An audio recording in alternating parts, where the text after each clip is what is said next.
হতাশ হওয়া ইমানের পরিপন্থী কাজ। আল্লাহ পাক বলেছেন লা তাকনাতু মির রাহমাতিল্লাহ, আমার রহমত থেকে মায়ুস হও না। দেখেন হযরত আইয়ুব আলাইহিস সালামের কত বড় রোগ হয়েছে, শরীর পোকায় ধরেছে, জর্জরিত হয়েছে, দুর্গন্ধ হয়েছে, গ্রামের লোকেরা তাকে বের করে দিয়েছে, স্ত্রী পুত্র পরিজন সব চলে গিয়েছে।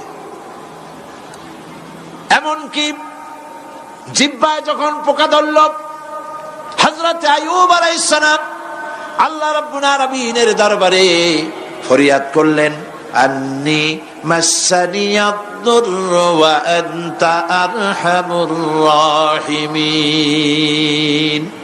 আয় আল্লাহ, আমি অসুস্থ হয়ে পড়েছি, আমি রোগাক্রান্ত হয়েছি, আর তোমার নাম রহমান রহিম, তুমি আমাকে রোগমুক্ত করো। হযরত আইয়ুব আলাইহিস সালাম আল্লাহর দরবারে ফরিয়াদ করলেন, রব্বুল আলামিন সারা শরীরে পোকায় জর্জরিত হয়ে গেছে, এখন আমার জিহ্বায় পোকা ধরেছে, মাবুদ গো আমি তোমার কাছে ফরিয়াদ করি আমার জিহ্বায় পোকা দিও না, কারণ জিহ্বাটাও যদি নষ্ট হয়ে যায় তাহলে তোমার মতো আল্লাহর জিকির আমি কি দিয়া করব।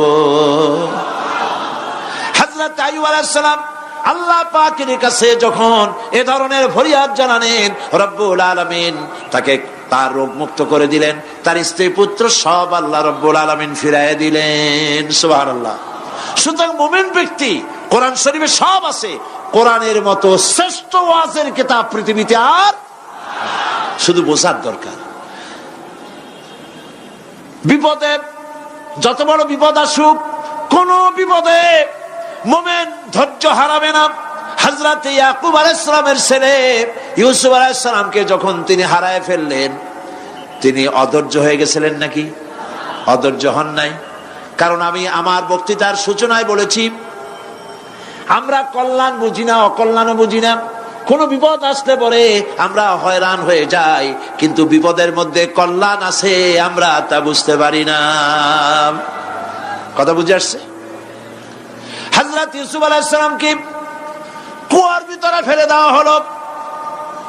11 ভাই মনে করেছে কুয়ার ভিতরে ফেলে দিয়া ইউসুফ আলাইহিস সালামকে মেরে ফেললাম, কিন্তু তারা বোঝে নাই আসল কামটা কি হয়েছে।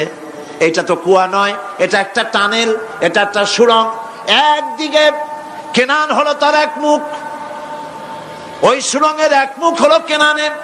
কেনান ইউসুফ আলাইহিস সালামকে ফেলে দেওয়া হলো কুয়ার ভিতরে মারার জন্যে, কিন্তু আল্লাহ পাকের ইচ্ছা ইউসুফ আলাইহিস সালাম মরবে না।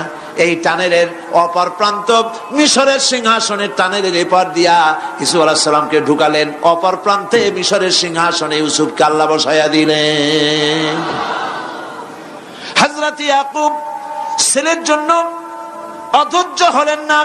যখন তিনি খবর পেলেন ছেলে বাঘে খেয়ে ফেলেছে, তিনি তখন বলেছেন, ফাসাবুরুন জামিলুন আসাল্লাহু আইয়াতিয়ানি বিহিম জামিআ ইন্নাহু হুয়াল আলিমুল হাকীম। ফাসাবরুন জামিল, আমি উত্তম ভাবে ধৈর্য ধারণ করলাম।